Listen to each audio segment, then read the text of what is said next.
अध्यक्ष महाराज, आपलं मी हरीश भाऊ बोला. पॉइंट ऑफ इन्फॉर्मेशनच्या माध्यमातून काल झालेल्या माझ्या मूर्तीवर मतदारसंघामध्ये 2.5 तालुके आहे, त्यात बादशागडी तालुक्यामध्ये पिंजर गाव आहे.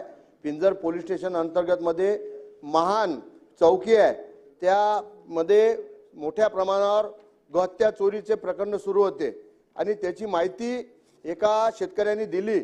त्यावेळेस कर्तव्यावर असलेले API Subhash Pardi, head constable Bhimrao Jadhav आणि सोपानजी भडंगे पोलीस शिपाई हे मानच्या कसाबखान्यात गेले आणि तिथं गेल्यावर त्यांनी एक गोरं हस्तगत केलं. काही तिथं कत्ल झालेले गोरे होते. मोठ्या प्रमाणावर तिथं जमा झाला. 200च्या वर लोक तिथं आली आणि शेख मोबिन यांच्या नेतृत्वावर या तिन्ही पोलीस अधिकाऱ्यावर हल्ला करण्यात आला. त्यात हे जखमी झाले, भरती आहेत आणि त्यानंतर 200च्या जमावाने पोलीस चौकीवर महानच्या हल्ला केला आणि पुरं वातावरण म्हणजे बांगलादेश सारखं वातावरण झालं.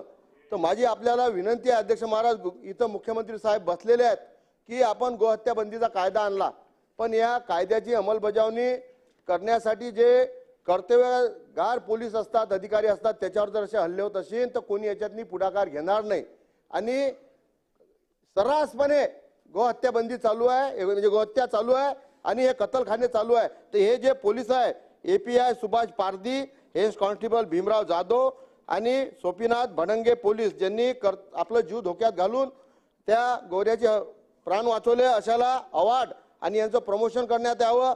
आणि हा शेख मोमीन आणि यांच्या सोबतचे 200 लोक आहेत ज्यांनी यांच्यावर हल्ला केला आणि चौकीवर हल्ला केला, यांच्यावर कडक कारवाई करण्यात यावी. कारण पोलीस खात्याचे जे ठाणेदार आहेत त्यांनी फक्त 12 लोकांवर कारवाई केली आणि काल संपूर्ण महान मूर्तिजापूर बंद पडलं होतं.